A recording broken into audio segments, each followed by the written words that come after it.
Picture this. A man wakes up in a mental hospital, his memory wiped cleaner than a celebrity's criminal record.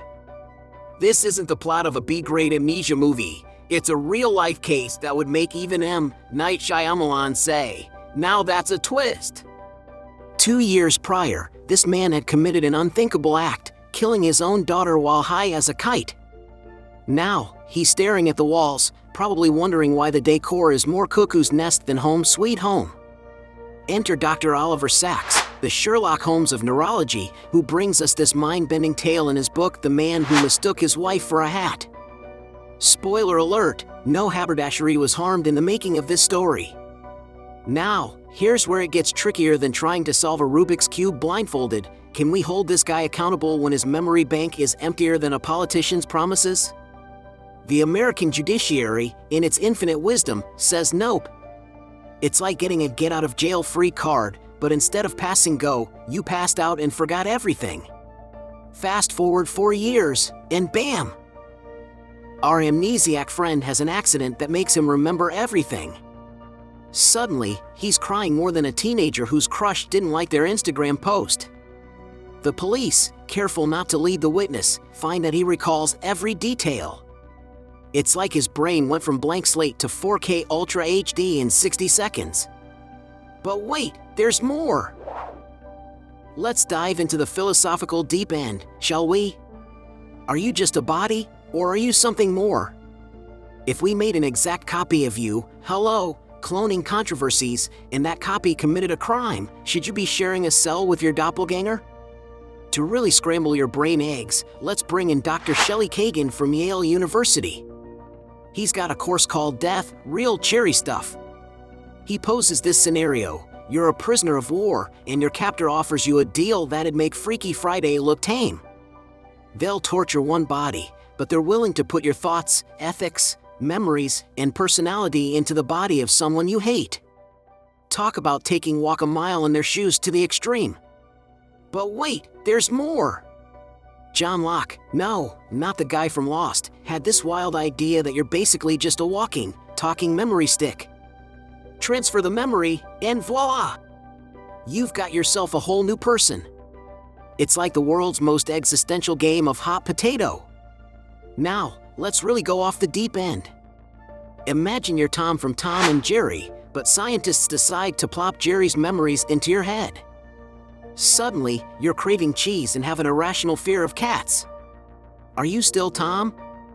Or are you Jerry in Tom's body?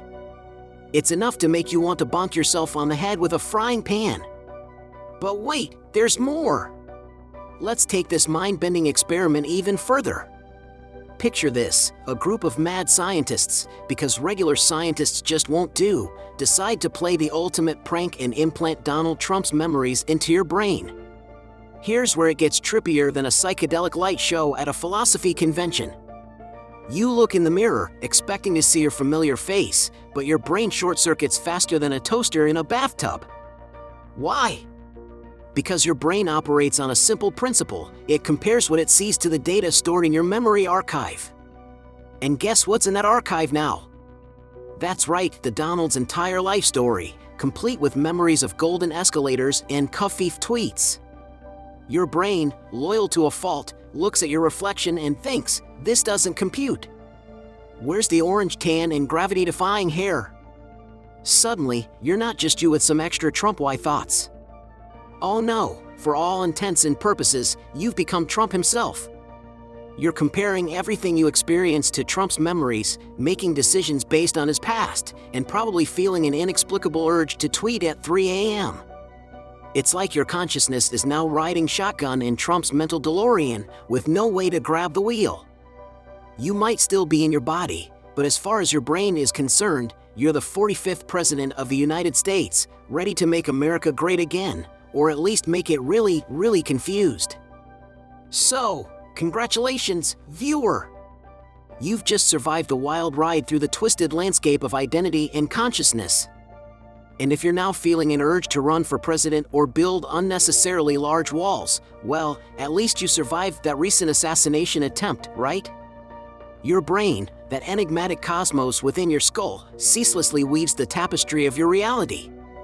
It's a relentless arbiter, judging each new experience against the vast archive of your past. This repository isn't merely a catalog of trivia, but the very lens through which you perceive existence. Now, ponder this mind-bending proposition. Some argue that the entirety of your being, your hopes, dreams, fears, and quirks resides in a fragment of brain matter no larger than a matchbox.